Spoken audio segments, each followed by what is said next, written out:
로마서 15장 14절부터 마지막 절까지 우리 기도하고 시작하겠습니다.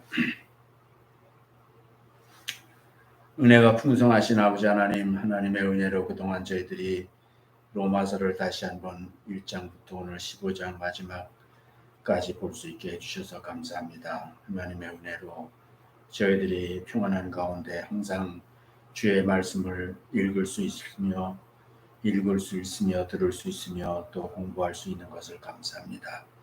들은 것들이 잊어버릴 수밖에 없지만 그러나 성령께서 그동안 듣고 배운 것들을 때때로 생각나게 하여 주셔서 우리가 항상 주의 말씀에 지식 있는 믿음을 가지고 성장하며 사는 저희들 되게 하여 주시옵소서. 오늘 한 시간도 주님께 의탁하옵고 예수님 이름으로 기도드렸습니다. 아멘. 이제 로마서 본론은 지난 시간으로 끝났죠.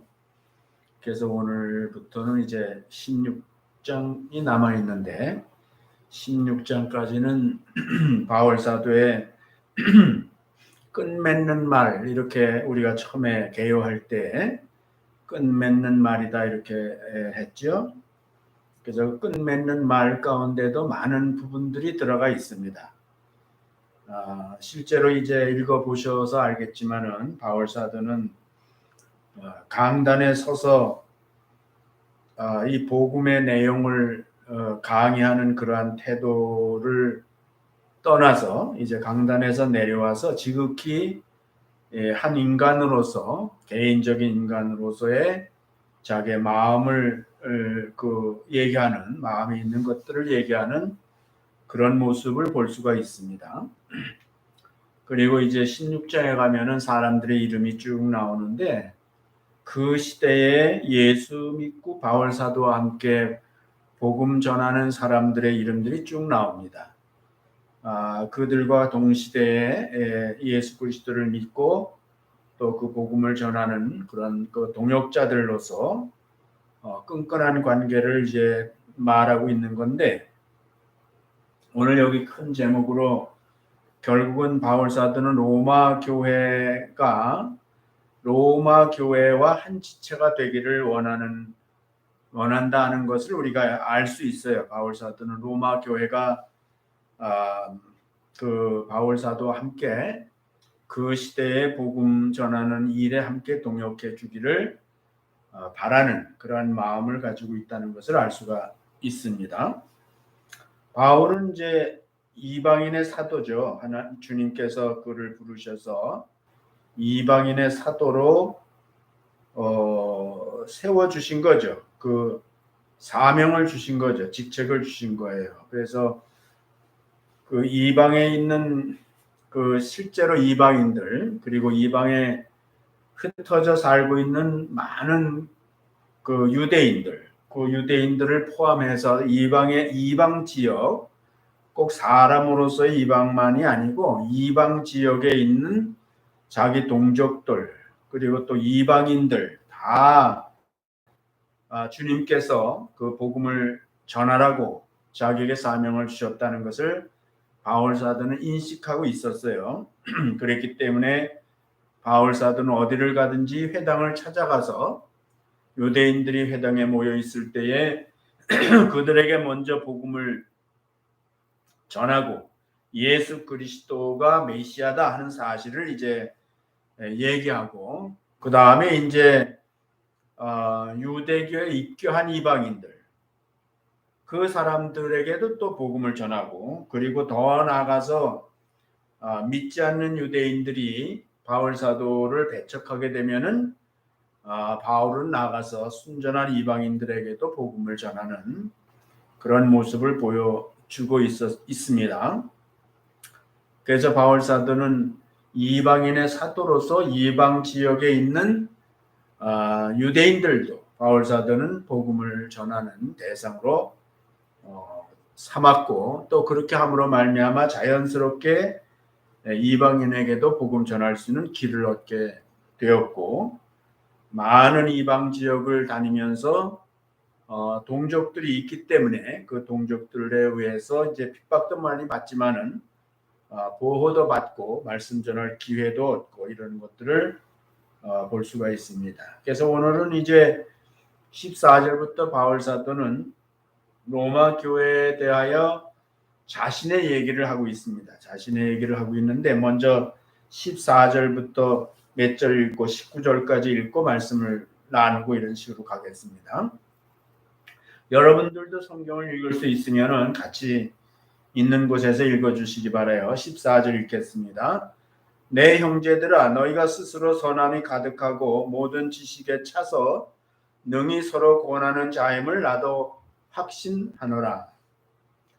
자, 다 읽고 얘기하겠습니다. 그러나 내가 너희로 다시 생각나게 하려고 하나님께서 내게 주신 은혜를 인하여 더욱 담대히 내가 너에게 썼노니 이 은혜는 곧 나로 이방인을 위하여 그리스도 예수의 일꾼이 되어 하나님의 복음의 제사장 직무를 하게 하사 이방인을 제물로 드리는 그것이 성령 안에서 거룩하게 되어 받으심직하게 하려 하심이라.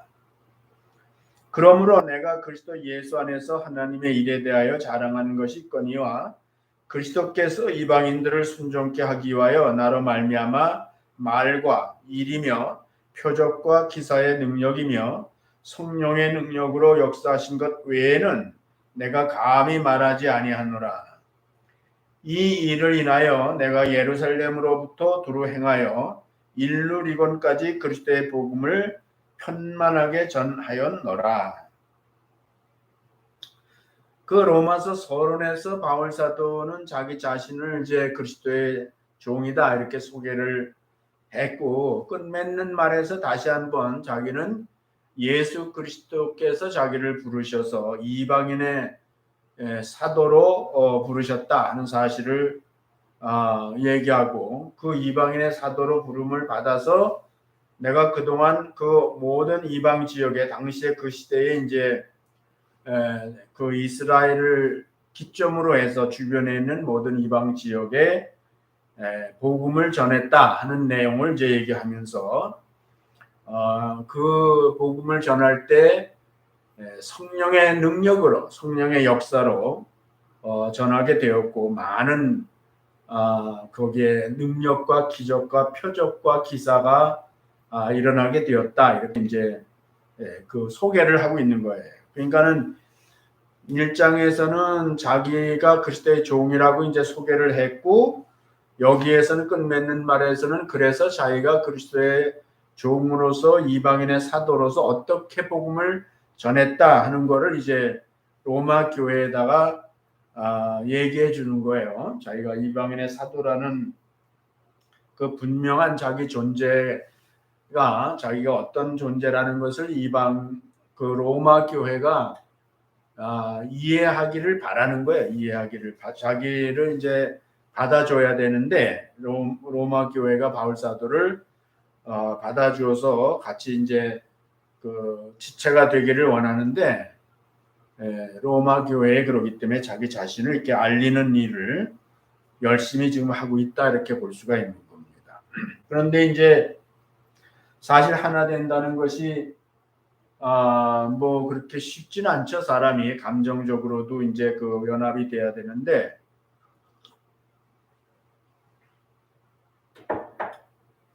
그래서 이 본문을 가만히 들여다보면은 바울 사도가 로마에 있는 그리스도인 특히 로마 교회의 그 지도자들의 마음을 오해되지 않도록 자기에 대해서 오해하지 않도록 하기 위한 배려를 그 하고 있는 걸 볼 수가 있어요.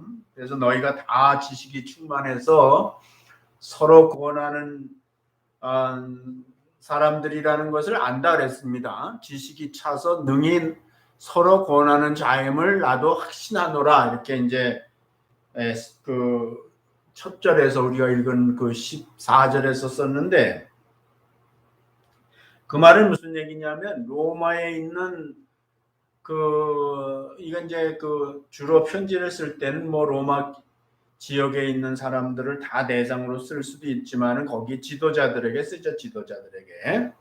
그래서 그 지도자들이 다 쉽게 말하면은 성경을 가르치는 선생이라는 거예요. 선생. 너희가 다 선생된 자들이라는 것을 나도 알기만 할 뿐만 아니라 너희들이 그렇게 할 수 있는 사람들이라는 것에 대해서 자기가 확신한다. 그 인정한다 이런 뜻이죠. 자기가 인정한다 이런 뜻이에요. 그러니까 바울 사도가 자신이 너희들보다 내가 낫다 하는 그런 그 우월적인 위치에서 얘기하려고 하는 것이 아니라 어떻게 보면은 그 동등한 위치에서 그렇게 이제 그 겸손하게 지금 그 로마 교회에서 바울 사도에 대해서 이제 의심하지 않고 이렇게 받아주기를 바라기 때문에 이렇게 바울 사도는 겸손한 태도를 보이는 거죠. 실제로 그렇게 겸손하고요. 그래서 뭐 늘 얘기하지만 바울만 복음 전하는 사람이 아니죠. 그 당시에 바울을 중심으로 해서 쓰다 보니까 바울 사도가 이방의 복음 전하는 그 사람으로 이렇게 대표적인 사람으로 이렇게 보이게 되지만은 실제로 그 당시에 복음 전하는 사람이 많이 있었습니다. 뭐 지금도 마찬가지로 그런 가운데 있었기 때문에 바울 사도가 로마에 있는 그 지도자들이 자기와 다를 바가 없이 너희들도 다 복음을 전하는 사람들을 가르치는 선생된 자라는 것을 자기가 알고 있다. 이렇게 함으로 말미암아 그 당시에 이제 경계심이 많았거든요. 그런 그 유동적인 랍비들, 그 순회하는 랍비들이 있었는데 그런 랍비들이 이제 오게 되면은 그 지역에 있는 지도자들이 굉장히 긴장을 하게 된다고요. 그 사람이 와서 무엇을 가르칠지 또 자기네들을 무시하고 이렇게 어떤 그 자기네들의 목적을 가지고 이제 할 수도 있고 그렇기 때문에 외부에서 오는 자기네들이 이제 뭐 검증해가지고 초청해서 이렇게 오는 순회 랍비들에 대해서는 그렇지 않지만은 이렇게 이제 그 스스로 오는 사람들에 대해서는 사실상 거의 배타적이죠. 배타적일 수밖에 없습니다. 그렇기 때문에 이제 바울 사도는 가기 전에 먼저 자기 자신에 대해서 겸손한 태도를 이렇게 보여주고 자기를 믿어달라. 나에 대해서 안심해달라. 왜냐하면은 예수님이 나를 택하시고 이런 증거들이 있다는 거죠. 이방인들에게 그동안 복음 전한 그런 많은 증거들을 이제 제시를 하면서 자기를 확인해 주기를 그렇게 이제 바라는 뜻에서 이렇게 쓰고 있는데 이런 거는 중요하다고 생각해요. 우리가 사명을 받았다고 해서 일방적으로 하나님의 종이라고 해서 사람들을 무시하거나 우월감을 가지고 이렇게 뭐 하면 안 되잖아요. 사람들 막 야단치고 뭐 부흥사라고 이렇게 집회 같은 거 옛날에 하다 보면은 와가지고 막 뭐 이 교회가 어쩌니 저쩌니 하면서 아주 그 선생 외에 상 선생 노릇을 하는 사람들이 가끔 있거든요. 그런 거에 비하면은 기독교 지도자들은 기독교의 그 가르치는 사람들이 다른 사람들을 존중하고 다른 사람들도 자기와 같은 그런 위치에 있다는 것을 존중하는 태도가 매우 중요하다 하는 것을 알 수가 있는 게 바울 사도를 통해서. 그래서 다시 한번 자기는 아까 읽은 본문에 보면 자신이 이방인을 위한 사역자다 하는 것을 얘기하는 거예요. 그래서 자기가 스스로 나서서 뭐 나는 이방인의 사도다 이러는 게 아니라 예수님께서 자기를 택하셔서 그런 직무를 주셨다 하는 것을 얘기하고 있는 거죠. 그러니까 주체가 예수님이라는 거예요. 예수님. 자기 사람들이 자기를 평가할 때 그 사울 인간 사울만 평가하지 말고 그가 그런 위치에 있는 것은 그 주님께서 그에게 부여하신 것이다 하는 것을 이제 인정해 달라는 거예요. 그 옛날에 구약에서 보면 그 선지자들이 있습니다. 선지자들. 하나님의 말, 하나님께서 택하셔서 말씀을 주시고 어디 가서 누구한테 이 말을 전해라. 이제 이렇게 되는데 주로 이제 이스라엘 백성들이거나 아니면 왕들이죠. 그 가서 전하게 되는데 그때의 그때도 보면은 많은 사입이 선지자들이 많이 있어요. 성경에 보면은. 그러니까 그 사입이 선지자들이 자기가 뭐 하나님께 말씀을 받았다 하면서 와서 이렇게 한단 말이죠. 그렇기 때문에 그런 사입이 선지자 때문에 선지자 자체에 대해서 이제 그 불신을 갖게 되는 거예요. 그래서 그 선지자는 반드시 하나님이 보냈다는 증거가 있어야 돼요. 표적이 있어야 된다. 표적. 그래서 보면은 선지자들이 큰 능력을 행하고 백성들 앞에서 기적을 행하게 되고 이렇게 되는데 그런 것들은 다 하나님께서 나를 선지자로 부르셨다는 증거를 표적을 보여줘야 그 다음에 이제 그가 하는 말이 하나님이 하시는 말씀이다 하는 것으로 이제 받아들여지기 때문에 그래서 이제 자기 소개를 할 때에 그냥 뭐 나는 뭐다 이렇게 얘기하면 안 된다는 거예요. 세상에서도 우리가 사람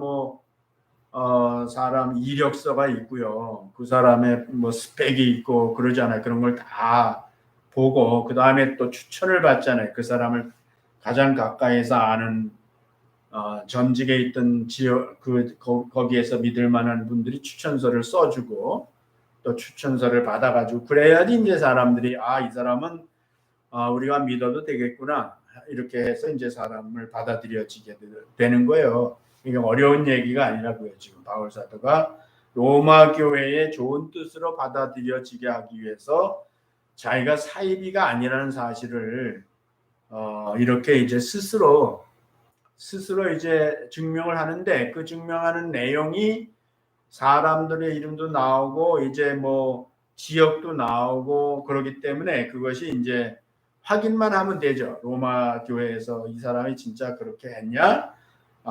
그런 사람이냐? 이렇게 이제 물어봐서 거기서 확인이 오면은 그거는 사실이니까 그렇게 되죠. 그래서 자기가 먼저 소개를 하지만 소개한 내용이 자기 이력의 내용이 이제 그 확인돼서 인정받게 되는 것이죠.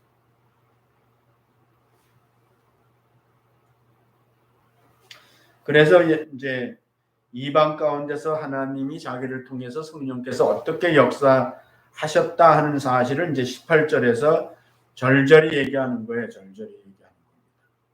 하나님이 하셨다. 이게 이제 사역자가 다른 사람들에 의해서 받아들여질 때에 그리고 또 본인 자신도 내가 뭘 했다 이렇게 되면은 벌써 사람들 마음에 굉장히 거부감을 갖게 되고 경쟁 의식을 갖게 된단 말이에요. 그래서 바울 사도는 그런 일을 한 사람이지만은 그렇게 그 일이 이루어진 것은 다 하나님께서 혹은 성령께서 하신 일이다 하면서 이제 자기는 그 1장에서 얘기한 대로 둘러스 나는 종이다. 내가 그 하나님의 뜻을 받들어서 행한 것 뿐이고 역사가 일어난 건 다 하나님이 하신 것이다. 이렇게 이제 신앙적 관점에서 얘기를 하는 겁니다. 예수 그리스도 믿는 사람들은 다 그런 관점에서 얘기를 하죠. 뭘 해도 주께서 하신 것이다. 주님께서 이루신 것이다 하면서 우리는 주님 뒤에 쓰죠. 항상 보면은. 그렇기 때문에 이제 바울 사도도 그런 태도를 갖는 거예요. 그 당시 이제 뭐 주정관계 시대였기 때문에 종이 뭐 능력 있는 종들이 있어요. 주인보다 훨씬 더 능력 있는 종도 있고요. 그 지식도 아주 주인보다 더 뛰어난 종들도 있습니다. 포로로 잡혀와서 종된 사람들은 뭐 아시아 쪽에서 동방 쪽에서 온 그런 사람들은 많은 그 철학자도 있고요. 지식이 있거든요. 그래서 그런 사람들이 종인데 주인을 대신해서 이제 주인을 위해서 열심히 자기가 뭘 하면은 이제 그것이 공적에 나타나잖아요. 그 공적에 나타날 때는 종은 항상 공적의 치하가 이루어질 때는 자기는 항상 주인 뒤에 서죠. 주인 뒤에 서고 주인이 앞에 나가서 일은 종이 했지만은 주인이 다 거기에 대해서 이제 인정을 받고 보상을 받고 그렇게 되는 거거든요. 그 시대는 지금도 뭐 그럴 수 있습니다만은 그 주종 시대에는 종은 뭐 아무리 큰 일을 해도 그 일한 거에 대한 그 평가는 좋은 평가는 다 주인이 받게 돼 있는 거예요. 그런 시대였기 때문에 바울 사도도 지금 자기가 뭐 엄청난 그런 이방 지역에서 복음 전도 사역을 통해서 엄청난 역사가 일어났지만은 그러나 여기에서는 자기가 한 것이 아니다. 내가 하긴 했어도 그것은 다 주님께서 나를 통해서 하신 것이고 내가 그것을 통해서 그 공치사할 것은 없다. 여러분들한테 자랑하고 뭐 나는 이런 사람이에요. 알았어요? 하면서 이제 자기의 그런 자기 자신을 그 인정받고자 하는 그러한 태도를 안 갖는 거죠. 그게 이제 상대방하고 하나 되는데 한 편이 되는데 중요한 역할을 하는 거예요. 경쟁심을 일으키지 않고 마음에 거부감, 그게 그 사람이 한 게 사실이라 그래도 내가 했다 하면 벌써 사람들이 거부감을 갖게 되거든요. 그러니까는 그런 것들은 겸손한 게 아니죠. 주님께 영광을 돌리는 태도가 아니기 때문에 그거는 기독교적인 입장에서 볼 때는 그건 지극히 이제 육신적인 거다 이렇게 볼 수도 있는 거예요. 그래서 이방 가운데서는 나만 사역자가 아니라 다른 사람들도 하나님의 쓰심을 말하는 거예요. 그게 무슨 얘기냐면은 하나님이 나를 통해서 한 것 외에는 다른 것을 얘기하지 않겠다는 거예요.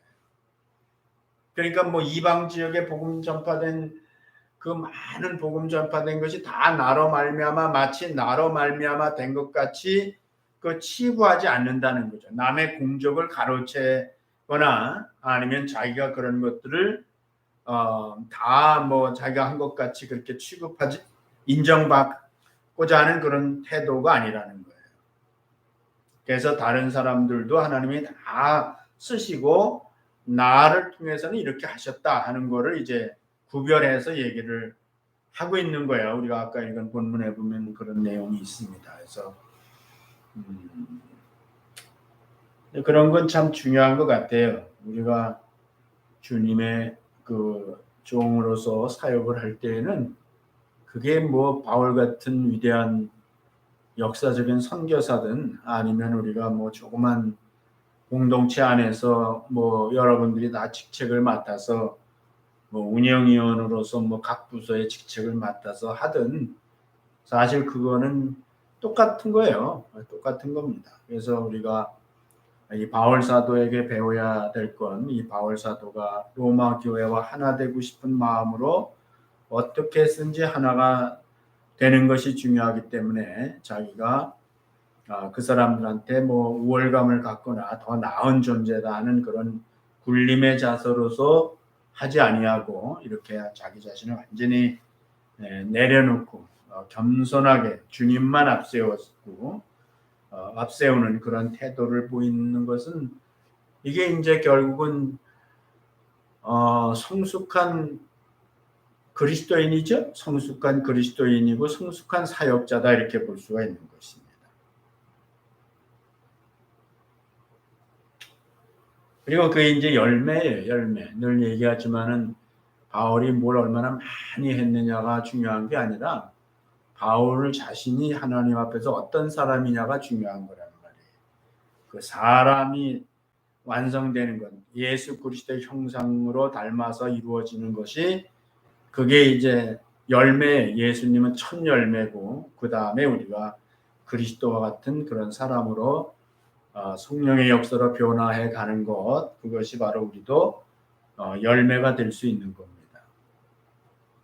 우리가 뭐 다 알아들으셨겠지만은 항상 우리가 착각하는 것 중에 하나가 뭘 많이 한 걸 가지고 우리는 그걸 카운트하는 거를 즐거워한다고. 그러니까 내가 뭘 했지, 내가 뭘 했다, 내가 뭘 했다. 나도 가끔 가면 뭐 내가 한국에 있을 때 뭘 했다는 얘기를 형제들한테 할 때가 있어요. 그런데 그거는 뭐 사실 그 자랑하는 뜻으로 했다 그러면은 그건 아주 유치한 거죠. 나라는 그 신앙적인 열매로 볼 때는 아직도 뭐 그거는 다 떨어질 과실 같은 것밖에 안 되는 것이죠. 근데 바울 사도도 지금 뭐 했다 얘기하는 거예요. 그렇지만은 하나님께서 하셨다는 거죠. 진짜로 그렇게 마음을 갖고 있는 것이죠. 자기가 먼저 그 마음이 그렇게 되어 있는 걸 하나님이 아시니까 그런 마음으로 하는 거라면 그게 이제 열매가 되고, 그리고 또 성령이 역사하셔서 상대방에게 그렇게 거부감을 주거나 인간적으로 이제 그렇게 경쟁심을 일으키거나 그런 것들이 없게 되죠, 보면. 그래서 바울 사도는 이 부분을 통해서도 우리가 알 수 있는 것은 다른 사람의 공을 가로채는 사람이 아니에요. 근데 많은 경우에 있어서 우리는 이제 다른 사람의 공까지 치부하는 그러한 경우들이 있는데, 그건 뭐 신앙적인 면이 성숙하지 못해서 과정 속에서 일어날 수는 있어요. 누구든지 처음서부터 예수 믿자마자 뭐 그렇게 뭐 세상 말로 도사가 되는 건 아니거든요. 근데 점점 가면서 우리가 이제 그렇게 변화해 갈 수 있는 것이죠. 바울 사도는 로마서 15장에서는 그런 사람이 돼 있었어요.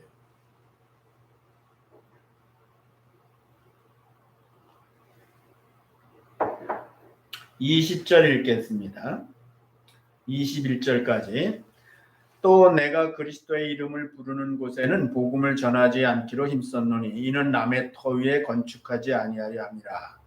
기록된 바, 이게 이제 시편 52편 12절을 인용한 거예요. 주의 소식을 받지 못한 자들이 볼 것이요 듣지 못한 자들이 깨달으리라 함과 같으니라.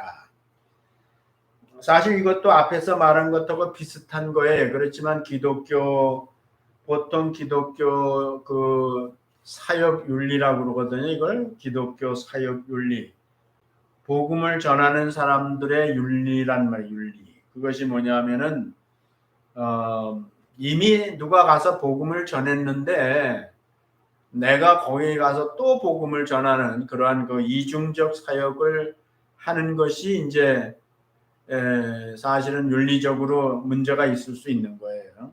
왜냐하면 그 사람을 먼저 복음 전한 사람을 의심하거나 인정하지 않는 태도가 될 수 있기 때문에 그렇게 될 수가 있습니다. 남의 토에, 이건 이제 남의 토에 건축하지 않는다는 것은 이제 그런 뜻이에요. 그래서 이미 가서 교회가 세워져 있는데 거기다 또 교회를 갖다 세우는 그런 거를 안 한다는 거죠. 바울 사도는 이방인의 사도로서의 나 말고도 다른 사람을 하나님이 쓰셔서 이미 그렇게 어느 지역에 복음을 전하여 거기에 교회가 세워졌다면은 그냥 터라고 그랬으니까 아마 어떤 공동체를 얘기하지 않나 생각해요. 그래서 그렇게 해서 이미 그 지역에 복음을 전하고 복음을 받아들인 사람들이 있어서 어떤 그 공동체를 이루고 있다면은 거기에 가다 또 내가 다 똑같은 공동체를 만들어서 이간하지 않겠다 이런 뜻이지요. 그래서 이거를 사역의 윤리다 이렇게 얘기를 하는데, 여기 내가 정리한 걸 먼저 봐야지. 경쟁하지 않고 협력하겠다는 바울 사도의 태도예요. 지금 이거는 경쟁하지 않겠다는 거죠. 그거를 다르게 하면 덧뿌리는 사역자가 아니라는 거예요. 자기가 또 뿌려진 씨를 뿌렸는데 거기다 또 똑같은 씨를 또 덧뿌린다는 말이죠. 덧뿌리는 거는 이제 예수님께서 말씀하셨죠. 그 마귀가 사탄이 덧뿌리는 짓을 한다고. 그러니까는 그 덧뿌리는 사역자가 아니다라는 것을 얘기하고 있는 것이고, 하나님의 역사를 존중한다는 거예요. 그러니까는 어, 그 바울 사도가 왜 마게도냐 환상이라고 그래가지고 그 사도행전 16장이죠? 17장이요. 거기에 보면 바울 사도가 복음을 아시아에서 다 전하고 더 깊이 아시아로 가려고 했는데 이미 그 아시아 지역에는 사실 바울 외에도 많은 사람들이 흩어져서 그 스테반 사건 이후로 많은 그리스도인들이 흩어져서 복음을 열심히 전하고 있었어요. 근데 바울 사도가 다시 또 그 아시아 쪽으로 그쪽으로 가려고 그랬더니 주의 영이 허락지 않았다 그랬죠. 그 마음에서. 그래가지고 환상을 보았는데 마게도냐 유럽이죠. 지금 동유럽.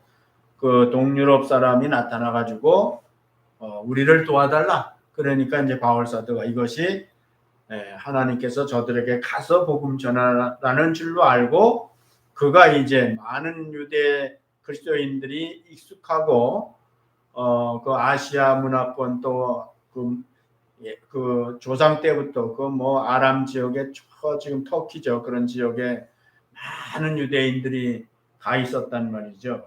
그런데 그리로 안 가고 아주 굉장히 그 어떻게 보면은 일단 그 외모부터 다르고 그런 그 문화도 다르고 이러한 그 이방 그 당시 지금은 뭐 우리가 이제 기독교가 들어가서 개화돼 가지고 유럽 사람들이 뭐 선진국 사람들이고 그들이 이제 뭐 이 시대에는 모든 아시안이나 뭐 아프리칸이나 뭐 이런보다 훨씬 그 사람들이 이제 교양도 있고 뭐 지식도 있고 그렇게 이제 취급이 되고 있었지만은 옛날에는 이 당시에는요 그 유럽 사람들은 굉장히 짐승 같은 사람들이었어요. 짐승 같은 사람. 그러니까는 그 윤리 뭐 이렇게 아시아는 그래도 아시아 사람들은 그 신에 대한 의식이 있었는데 물론 유럽 사람들도 신에 대한 의식은 있었지만도 거기에 보면은 지금 생각하는 그런 유럽 사람들이 아니라고요. 어쨌든 그렇게 해서 이제 그리로 건너갔죠. 그러니까는 하나님께서 그 역사하시는 것을 존중하고 그렇게 남의 터에 덧뿌리는 그런 태도를 갖지 아니하고 하나님께서 인도하시는 대로 다니는데 결국은 뭐예요? 복음이 아직 들어가지 않은데 아직도 사역자가 가지 않은 말하자면 이제 개간지를 간다. 개간지. 남이 다 개간해놓은 데 가서 씨를 뿌리고 그러는 게 아니고 씨 뿌릴 수 있는 땅을 만드는 그러한 곳을 가는 것이 바울 사도의 이방인에게 복음을 전하는 이방인의 사도로서의 그런 그 윤리관이다 그럴까 사명감을 가지고 있다는 거예요. 근데 이게 이제 세계를 복음화하는 데 있어서는 이런 태도는 굉장히 중요한 것 같습니다. 지금은 이제 조금 더 언급을 하면 지금은 세상이 많이 달라졌어요. 지금은 세상에 다 이렇게 도시화되잖아요. 그 도시화되고 교통도 뭐 옛날하고는 비교가 될 수 없을 만큼 빠르고 그렇단 말이죠. 그러니까 어느 지역에 옛날 같으면 뭐 예를 들어서 한 동네에 뭐 30가구 이렇게 밖에 안 되던 것이 지금은 지역의 한 도시에 뭐 수백만 명씩 살 수도 있단 말이에요. 그러니까는 그렇게 이제 뭐 지역적으로 따져서 복음이 안 들어간 곳에 내가 가야 되겠다 이런 거를 지금 우리가 21세기에 또 물론 그런 태도가 중요하지만은 지금 뭐 복음이 안 들어간 데가 뭐 거의 없죠. 어떤 모양으로든지 뭐 전파를 통해서도 들어갈 수 있고 다 그렇지 않아요. 그래서 그러나 이제 우선 지금도 선교사로 갈 때는 가능하면은 선교사가 아직 가지 않은 곳, 선교가 되지 않은 곳에 가려고 그러는 선교사들이 있죠. 보면은 이 말씀을 근거로 해서 그거는 계속 돼야 돼요. 그렇지만 이제 지금은 도시화된 이 세상에서는 우리가 꼭 그렇게 그러는 걸 따져서만 할 수가 있는 건 아니에요. 그러나 이제 지나친 거 있죠. 지나친 거. 교회가 옆에 있는데 바로 그 옆에다 갖다 또 교회를 세우고, 교단이 다르다, 우리 교파가 다르다 그래서 뭐 서울 같은 데는 한 빌딩에 교회가 4개씩 들어가 있고 그런 데도 있어요. 실제로 그런 데가 있습니다. 그래서 그런 것들은 이제 우리가 이 말씀을 가지고 한번 감찰을 해봐야죠. 이게 주님이 기뻐하시는 것인가? 우리가 다 지체인데 다른 지체에게 또 지나친 그런 경계심을 주거나 경쟁심을 주거나 기독교의 본질에서부터 우리가 잘못하면 벗어나는 게 아닌가 하는 것들을 좀 생각해 볼 필요가 있는 거예요. 복음은 온 세상의 무대이며 모든 사람이 대상이다. 듣지 못한 자가 우선적인 사역의 대상이 돼야 된다는 거죠. 듣지 못한 자가 우선권이 있죠. 그 사람들에게 먼저 복음을 전하고 그 사람들이 복음을 듣는 것을 하나님이 원하신다는 거예요.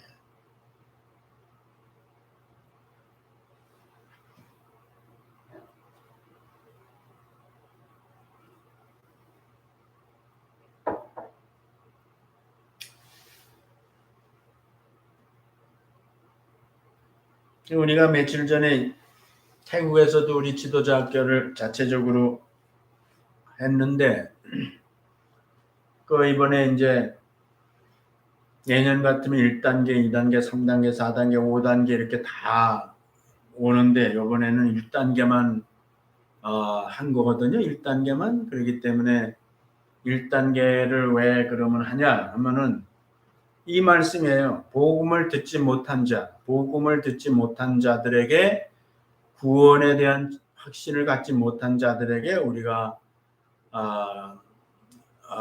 어차피 50명 이상은 못 모이는 처지라면은, 그러면은 이제 2단계, 3단계, 4단계, 5단계를 하는 것보다는 일단 복음을 들을 필요가 있는 사람, 구원받지 못한 사람들에게 복음을 전하는 것이 가장 우선적이 될 수 있다 해가지고 이번에도 사실 1단계만 그렇게 한 거예요. 이런 것들을 우리가 그냥 그렇게 한 게 아니고 다 성경의 말씀을 생각하면서 우리가 하나님의 일을 할 때 하나님께서 원하시는 것이 뭔가를 생각해 보면은 그렇게 되죠. 복음을 먼저 전하고, 복음을 들어보지 못하거나 구원의 확신이 없는 사람들에게 복음을 먼저 전하는 것이 어떻게 보면 성경에 나와 있는 그 사역자들이 생각하고 선택해서 해야 할 일이다 하는 것을 알 수가 있는 거예요. 바울 사도가 그렇게 했어요. 22절 읽겠습니다. 그러므로 또한 내가 너에게 가려 하던 것이 여러 번 막혔더니 이제는 이 지방에 일할 곳이 없고 또 여러 해 전부터 언제든지 서바나로 갈 때에 너희에게 가려는 원이 있었으니 이는 지나가는 길에 너희를 보고 먼저 너희와 교제하여 약간 만족을 받은 후에 너희의 그리로 보내줌을 바람이라. 이제 바울 사도가 마음에 있는 얘기를 직접 하는 거예요. 지금 이거는 자기 소개를 했죠. 지금까지 자기가 무슨 일을 어떻게 사역자가 됐고 또 그 사역자가 돼서 지금까지 어떤 일을 어떻게 했다 하는 거를 이제 얘기를 했어요. 그리고 이제 내가 이제 너희한테 로마에 가기를 원한다는 거예요. 왜 그러냐 하면은 지금 보면은 자기가 이제는 일할 곳이 없다 이렇게 말을 썼는데 이게 무슨 얘기냐면은 그 당시에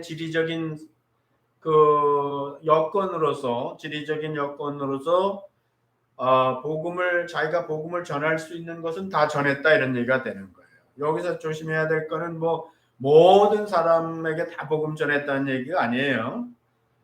그 유대인들의 의식으로는 이제 회당이라는 게 있거든요. 회당. 그 지역에 따라 지역마다 유대인이 모인 곳에 이렇게 회당을 만들어 놨단 말이에요. 그러니까 바울 사도도 그 회당을 따라서 이제 지역을 다닌 거야. 자기가 다닐 수 있는 데를 다 다닌 거다 이 말이에요. 쉽게 말하면 오늘날 그 지역에 있는 교회를 다 다니고 복음을 전했다 이런 얘기가 되는 거예요. 그래서 일할 곳이 없다 하는 것은 이제 뭐 한 사람도 빼놓지 않고 다 복음 전해서 구원받았다 이런 뜻은 아니라는 거예요. 그리고 바울 사도는 이게 이제 기독교의 그 일종의 그 무슨 생리라고 그럴까 이런 것이 있는데 그게 뭐냐면은 사실 우리가 복음을 그 당시로선 더 그렇죠. 이렇게 복음을 전해 놓으면은 그 사람이 뭐 한 사람이든 두 사람이든 복음을 전해 놓으면은 그 씨를 뿌려 놓은 거예요. 그러면 그것이 이제 점점 퍼져 나가는 거예요. 이렇게 퍼져 나가게 돼 있다고. 이 사역자가 이렇게 그 어떤 일대일의 관계적으로 한 사람 다 이렇게 자기가 복음을 전해서 예수 믿게 하는 것이 아니고 그 지역에 가서 복음을 전해서 받아들여진 사람들이 있으면은 그냥 그 지역에 복음을 전한 게 되는 거고 그 사람에 의해서 시간이 필요하겠지만은 점점 그 지역에 복음이 전파되게 되는 거예요. 그게 이제 기독교 복음 전파의 일종의 하나의 씨 뿌리는 비유 같이 되는 겁니다. 이것이.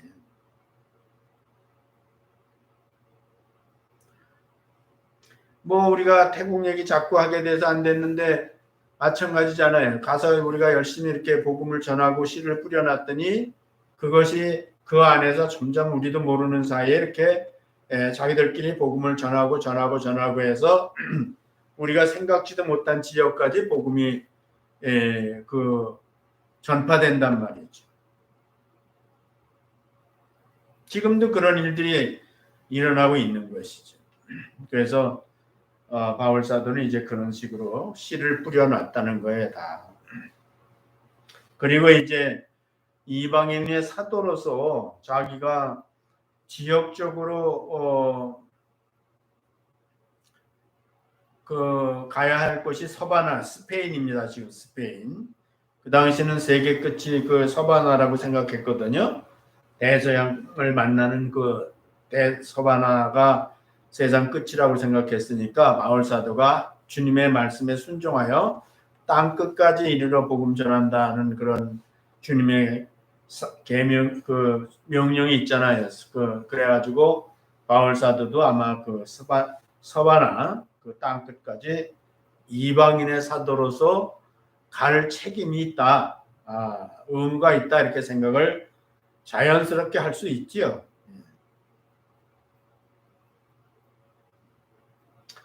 그리고 그것이 어떻게 보면 하나님의 공평이에요. 공평. 하나님께서 모든 사람들에게 복음을 들을 수 있는 모든 지역이 복음을 들을 수 있는 기회를 주시는 거죠. 하나님께서.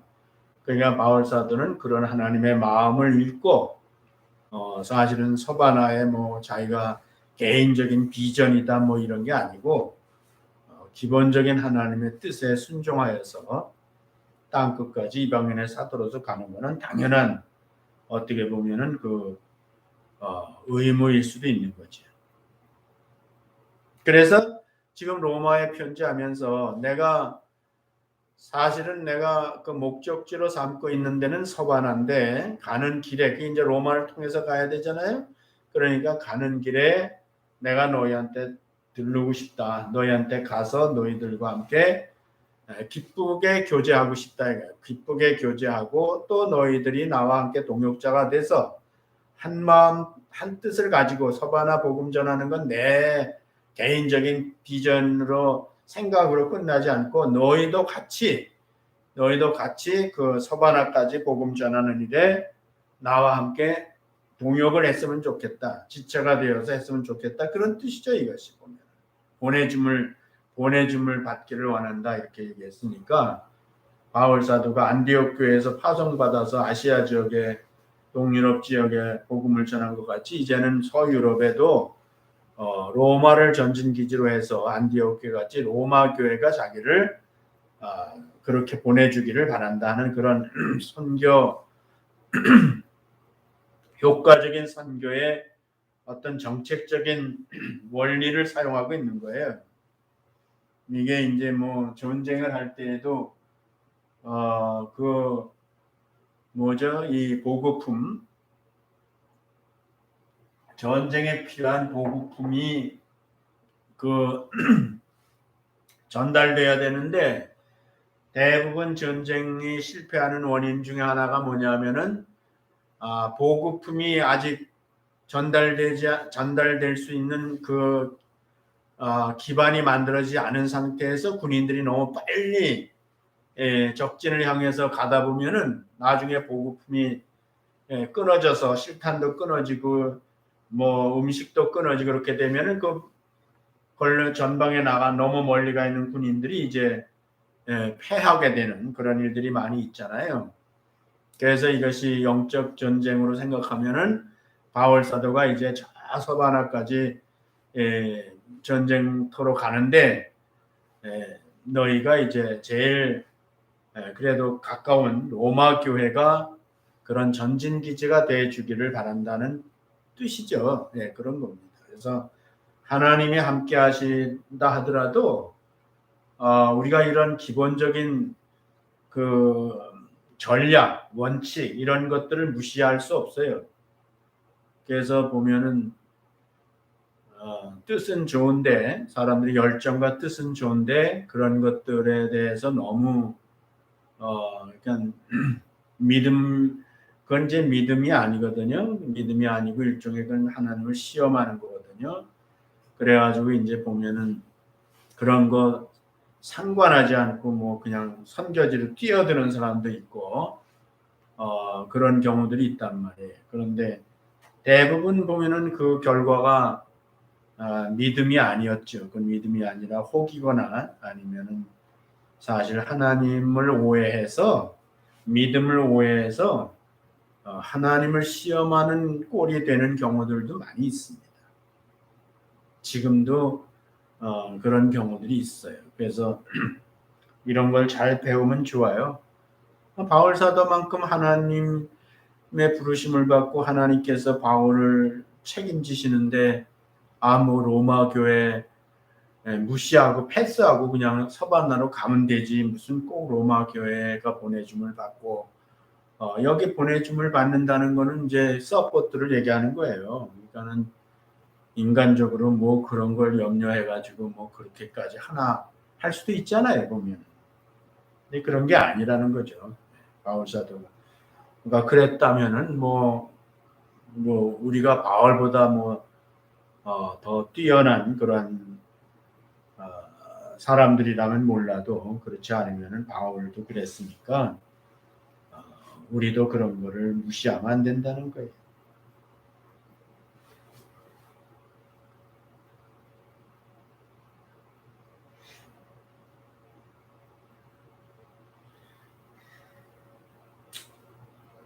(25절) 읽겠어요. 그러나 이제는 내가 성도를 섬기는 일로 예루살렘에 가노니 이는 마게도냐와 아가야 사람들이 예루살렘 성도 중 가난한 자들을 위하여 기쁘게 얼마를 동정하였습니다. 저희가 기뻐서 하였거니와 또한 저희는 그들에게 빚진 자니 만일 이방인들이 그들이 신령한 것을 나눠 가졌으면 이거는 이해되게 동정받았으면은 나눠 가졌으면 육신의 것으로 그들을 섬기는 것이 마땅하니라. 그러므로 내가 이 일을 마치고 이 열매를 저희에게 확증한 후에 이건 인쳤다는 뜻이라고 그랬어요. 확증한 후에 너희에게 지나 서바나로 가리라. 아주 분명하게 얘기했어요. 아주 분명하게 자기의 일정에 대해서 자기의 계획에 대해서 이제 얘기를 했는데 여기에서 이제 한 가지 봐야 될 거는 그래서 자기가 지금 당장 그러면 여기서 떠나서 내가 로마로 가겠다 이런 얘기가 아니잖아요. 지금은 그런 그 뜻을 가지고 있지만 하나님께서 우리가 1장에서 봤죠. 하나님께서 좋은 길 열어 주기를 바란다고 그랬죠. 가는 것도. 그래서 내가 목적도 거룩해야 되고 방법도 거룩해야 되고 목적도 하나님의 뜻이어야 되고 그것을 이루는 것도 하나님의 뜻이어야 돼야 된다 그랬어요.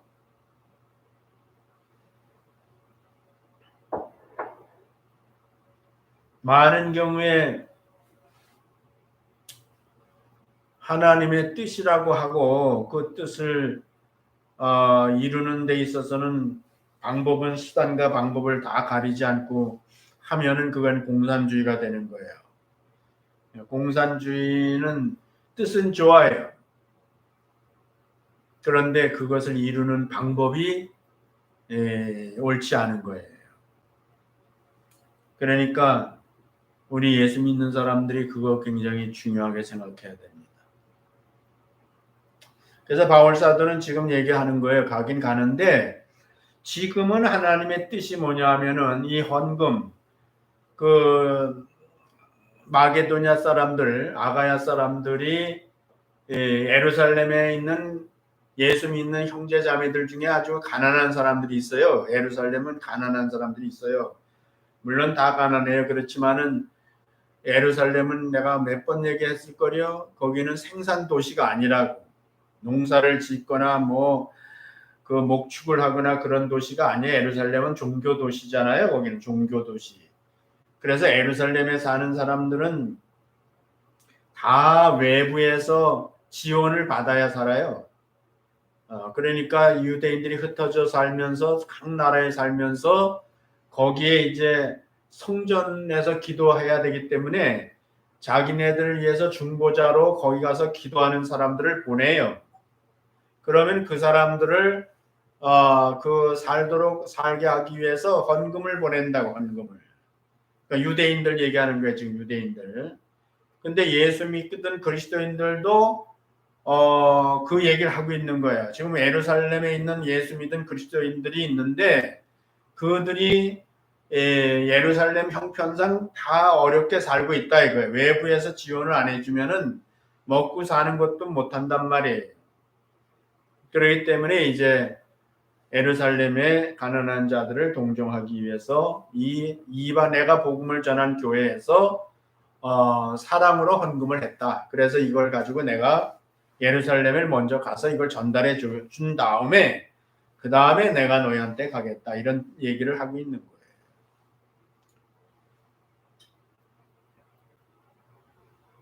근데 이제 이게 한 말씀 더 얘기하면은 사실은 이건 바울 사도가 예루살렘에 있는 교회에 이 헌금을 가지고 가는 거는 그건 헌금 이상의 목적이 있어요. 그 가난한 사람들의 그 생계를 돕는 그런 그 경제적인 문제를 경제적인 차원을 넘는 목적이 있어요. 그거는 아마 내가 몇 번 얘기한 것 같은데 그거는 예루살렘 교회하고 이방 교회가 하나 되게 하는 거예요. 하나 되게. 다 예수 그리스도 안에서 한 지체가 되게 하는 거라고요. 그러니까 예루살렘은 이제 주로 유대인들이잖아요. 그러니까 유대인들이 이방인들을 받아줘야 돼. 지난 시간에 우리가 받아주는 얘기를 했죠. 그래서 그걸 받아줘야 된다고. 받아줘야 돼. 서로 이제 그 인정을 해줘야 되는 거예요. 지금이야 우린 다 이방인이지만은 그 당시에 유대인들과 이방인 사이에 비록 예수를 믿었어도 이방인과 유대인들이 마음으로 하나 되고 정말 우리가 그 물질로 하나 된다는 것이 지금은 우리가 상상을 초월할 만큼 어려운 거예요. 그거는 비록 굶어 죽는 한이 있더라도 거룩한 것을 거룩하지 않은 걸 안 먹는 유대인들의 그런 거룩에 대한 집착을 생각하면은 그건 뭐 이방인들이 가져왔다래도 그걸 뭐 덥석 받아들이는 게 아니라는 말이죠. 그래서 이제 바울 사도가 그거를 자기가 가져가는 거예요. 왜냐하면 그 헌금에 대한 내용을 소상히 설명할 필요가 있는 거죠. 그래서 예루살렘 있는 교회 지도자들과 예루살렘 교회가 아가야 지방에 예수 믿은 이방인이지만 예수 믿은 사람들이 우리 형제들이 거기 있다는 것을 인정해 주는 거예요. 교회를 인정해 주는 거예요. 그 인친다고 확증한다 그랬잖아요. 확증한다. 그래서 그거는 경제적인 가치 이상의 사실은 가치가 있는 거죠. 그렇기 때문에 바울 사도는 서바나 가야 되고 로마 가야 되는 그런 지상 명령이 있음에도 불구하고 이것 또한 그거 못지않은 뭐 우선순위로 따지면 이게 우선순위가 된 거죠. 이게 그렇게 중요했지요. 이게 뭐 오늘 여러분과 나하고 무슨 상관이 있나 할지 몰라도요. 이런 과정을 통해서 오늘날 이방인들도 예수 믿으면 하나님의 백성이 되고 차별받지 아니하고 우리가 다 예수 안에서 하나 된다는 것에 대한 확신을 가지고 우리가 구원의 확신을 가지고 하나님의 백성된 확신을 가지고 살 수 있는 근거들이 다 이렇게 해서 만들어진 거죠. 지금 보면. 그러니까 지금 우리에게도 이것은 사실 중요한 사건이고 그 혜택이 바로 고스란히 여러분과 저에게도 주어지는 거예요. 그 다음 29절 이거예요. 내가 너에게 나갈 때 그리스도의 충만한 복을 가지고 갈 줄을 아노라. 형제들아 내가 우리 주 예수 그리스도로 말미암고 성령의 사랑으로 말미암아 너희를 권하노니 너희 기도에 나와 함께 같이하여 나를 위하여 하나님께 빌어 나로 유대에 순종치 아니하는 자들에게서 구원을 받게 하고 다른 번역에는 건짐받게 해달라 그랬어요. 또 예루살렘에 대한 나의 섬기는 일은 성도들의 받음직하게 하고 똑같은 얘기 지금 하고 있는 거죠. 나로 하나님의 뜻을 쫓아 기쁨으로 너에게 나가 너희와 함께 편히 쉬게 하라. 이 기도 제목이에요. 바울 사도가 이제는 로마 교회를 자기가 지체로 받아들이고 자기가 먼저 그 로마 교회의 기도를 요청하고 있는 겁니다. 그러니까 유대 예루살렘에 가잖아요. 유대인의 소굴에 가는 거잖아요. 지금 유대인의 소굴에 갔는데 자기 잘 알고 있죠. 자기도 거기서 무슨 짓을 옛날에 스데반을 쳐 죽였으니까. 그러니까 바울 사도 마음에 그 예루살렘에 가긴 가는데 인간적으로 실제로 그 마음에 부담이 있는 거예요. 그러면 자기가 뭐 다 알려져 있기 때문에 바울이라는 사울이 그 이방 지역에서 어떻게 하는 사람이 다 알고 있기 때문에 그러니까 예루살렘에 가면 틀림없이 그 믿지 않는 유대인들이 자기를 해야 할 거라는 거를 알고 있는 거예요. 그게 어떻게 보면 바울이 예루살렘에 가긴 가면서도 마음에 큰 부담이 됐던 거죠. 그래서 부담으로만 갖고 있지 않고 그거를 이제 로마 교회에다가 중보 기도를 요청하고 있는 거예요. 내가 그 유대인의 손에서 믿지 않는 유대인의 손에서 건짐받도록 나를 위해서 기도해 달라. 그건 뭐 순교하면 영광이라고 그러죠. 볼 사람들이. 아이 뭐 가서 죽으면 영광이지 뭐 이럴 수도 있는데요. 그거는 사역자의 태도가 아니에요. 그거야말로 굉장히 이기적인 거예요. 살아도 주를 위해서 살고 죽어도 주를 위해서 사는데 우리는 하나님께서 우리에게 생명을 가지고 이 땅에 태어나게 하셨을 때는요. 사는 것이 주님의 뜻이에요. 사는 것이. 물론 우리가 죽어요. 그렇지만 사는 것이 하나님께서 우리를 이 땅에 보내신 뜻이라고 그것이. 그래서 바울 사도는 죽어도 좋다고 그러지만 사는 일에 있어서 더 열심이었어요. 그래서 아직은 예루살렘에서 죽는 것이 바울 사도에게는 그렇게 영광의 순교라고 생각을 안 했어요. 서바나에 가야지. 그게 기도 제목이에요. 그래서 우리도 부담이 있어요. 살아가면서 여러분들이 뭐 이런 건 아닐 수도 있지만요. 여러 가지 부담이 있을 수 있습니다. 그러나 그런 부담을 우리가 주님 앞에 내려놓고 기도하고 또 다른 사람들에게 기도를 부탁을 해야 돼요. 여러분들이 이제 뭐 공동체가 이렇게 서로 믿어야 되는데 바울 사도가 로마 교회에 한 번도 본 적이 없는데도 불구하고 자기의 기도 제목을 냈단 말이에요. 기도했을까요? 안 했을까요? 편지를 받고. 나는 기도했다고 생각해요. 그리고 그 기도가 응답했다고 생각합니다. 바울 사도가 로마에 가게 된 거는 다 기도의 응답이다 이렇게 볼 수 있는 것이죠. 그 다음에 두 번째 기도 제목, 예루살렘 교회가 이방의 헌금을 받아 공식적으로 하나 되는 일을 위해서 기도해달라. 이 내가 가져가는 헌금을 예루살렘 교회가 기꺼이 받아줄 수 있도록. 이방인은 헌금을 받는 게 아니에요. 이방인들을 받아 주도록 기도해달라. 저들의 마음을 하나님 움직이셔서 저들이 정말 좋은 마음으로 이방인들을 받아 주기를 위해서 기도해달라. 큰 기도 제목이죠. 이게 만약에 거부된다 그랬으면 이제 기독교 역사는 달라질 수 있지요.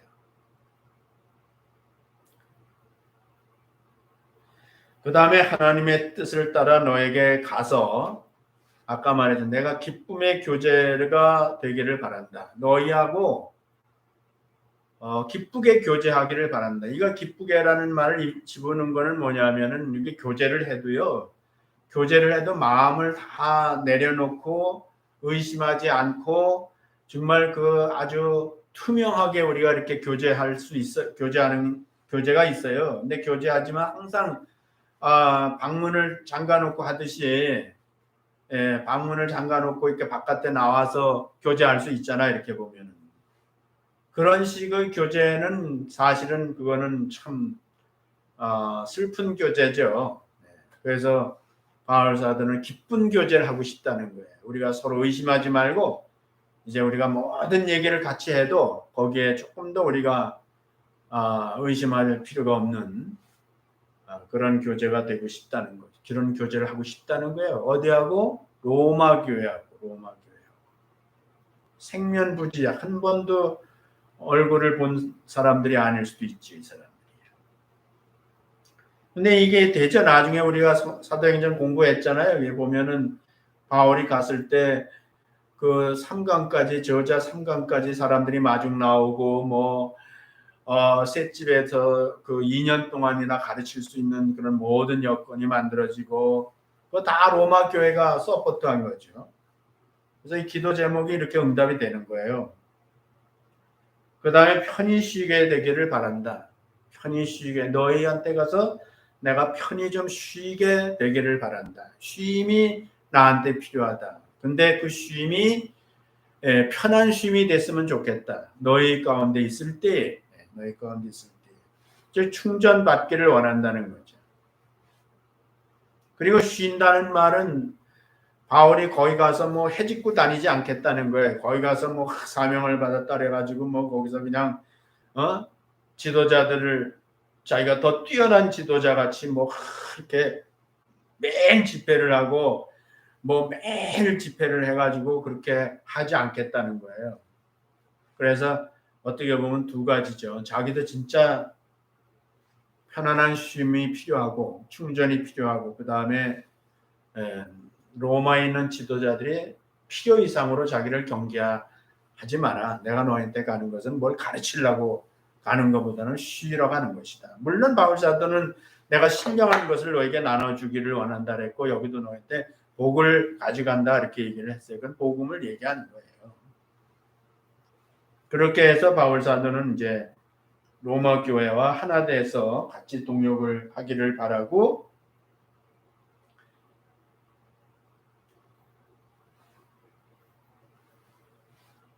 마지막 33절 평강의 하나님께서 너희 모든 사람과 함께 계실지어다. 아멘. 이게 이제 일종의 축도라고도 볼 수 있어요.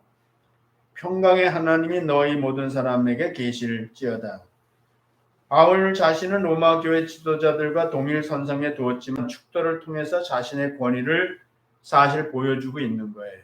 이 축도는 지금 시간 나가서 길게 못하는데 이 축도라는 것은 사실 그거는 우리가 축복을 빌 수는 있어요. 사람들한테. 여러분들도 서로 축복을 빌 수는 있지만은 우리가 공적으로 이렇게 축도를 할 수 있는 것은 하나님의 권위로 하는 거거든요. 그래서 그것은 그때나 이때나 바울 사도를 비롯해서 사도들에게 주어진 권위거든요. 오늘날은 이제 목사가 하죠. 목사가 하는데 그런 걸 통해서 바울 사도는 자기가 어떤 위치에 있다는 거에 대해서는 분명히 얘기합니다. 자기가 그런 축도할 수 있는 그런 그 하나님의 권위를 부여받은 자라는 것을 이렇게 33절에서 한 줄이지만은 거기에 이제 읽는 로마 사람들에게는 바울 사도가 그런 축도의 그 축복의 권위를 가지고 있는 존재다 하는 것을 인식할 수 있는 거예요. 예수님께서 내가 여기 성경 구절 세 구절인데 얼른 읽을게요.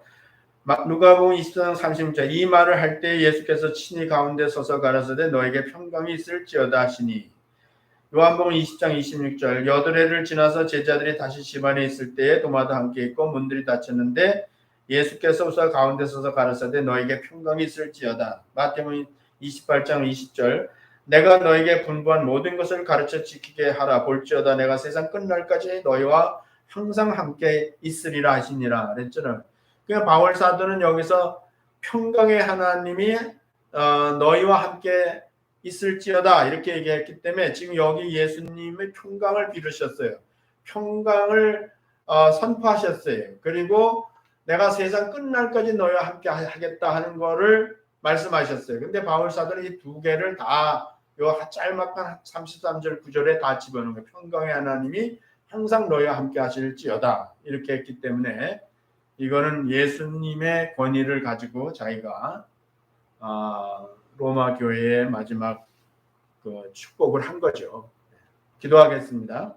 은혜로우신 아버지 하나님 감사합니다. 하나님의 은혜로 오늘까지 저희들이 또 로마서 15장을 마치면서 바울 사도가 지극히 인간적인 그런 모습으로서 로마 교회와 하나 되기를 바라는 간절한 그 마음과 또 그 행동들을 우리가 보았습니다. 하나님 우리가 이렇게 하나 된다는 것이 먼저 내 자신이 하나가 되어야 되는데 바울 사도 같이 겸손한 마음을 가지고 우리가 하나님 앞에 겸손해질 때 하나님께서 하나 되게 해주시는 줄로 믿습니다. 이제 로마서 마지막 16장에 남았는데 끝까지 저희들이 로마서를 또 잘 마칠 수 있도록 도와주시기를 바라고 예수님의 이름으로 기도드렸습니다. 아멘. 마치겠습니다.